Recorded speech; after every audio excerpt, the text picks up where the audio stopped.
Билесизби, кыямат күнү бүт баары өзүн ойлоп калат. Эгоизм деген нерсе мына ошол күн болот.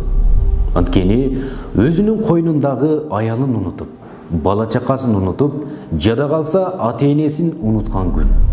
Бүт баары өзүн ойлойт. Пайгамбарыбыз саллаллаху алейхи вассаламга чейинки пайгамбарлардын бүт баары өзүн ойлоп турган учурда пайгамбарыбыз Мухаммад Мустафа саллаллаху алейхи вассалам өзүн ойлобостон үммөтүм, үммөтүм, үммөтүм деп Аллах Тааладан шафаат сурайт. Кыямат күнү эсеп кысап узакка созулат. Абал оор, динсиз капырлар ары турсун, ыймандуу мусулмандар азапка чыдабай, адам ата баштаган пайгамбарлардын баарына шафаат колдоо тилеп жалдырашат. Пайгамбарлар ар кимиси өз жанын ойлоп, шафаат кылуудан баш тартат. Акырында пайгамбарыбыз саллаллаху алейхи вассалам Аллахка кайрылып шафаат сурайт. Аллах Таала ага уруксат берет. Бул окуя тууралуу пайгамбарыбыз саллаллаху алейхи вассаламдын айтканын Хузайфа бин Яман жана Абу Хурайра радиаллаху анхумалар мынтип кеп салышкан. Аллах Таала калайыкты алдына чогултат. Момун мусулмандар бейиштин эшигине жакындап келишет.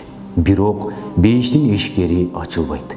Чогулган элдин баары адам атага келип, сиз адам заттын атасы эмес билеңиз. Аллах Тааладан бизге бейиштин эшигин ачып берүүсүн сураңызчы дешет. Адам ата, силер бейиштен ушул атаңардын кетирген катасынын айынан чыкпадыңар беле? Мен силерге жардам бере албаймын дейт. Ошентип чогулган элдин баары уламдан улам, ар кайсы пайгамбарларга барып олтуруп, акыркы пайгамбар бүткүл адамзаттын мырзасы болгон пайгамбарыбыз Мухаммад Мустафа саллаллаху алейхи вассаламга келишип, бизге бейиш эшиги ачылышына дуа кылыңыз, тагыраагы бизге шафаат кылыңыз деп бүт баары чогулушат. Ошондо пайгамбарыбыз саллаллаху алейхи вассалам колун көккө көтөрүп Аллах Тааладан шафаат сурайт. Акырында Аллах Таала пайгамбарыбыздын шафаатын кабыл кылып, момундар үчүн бейиш эшиктери ачылат.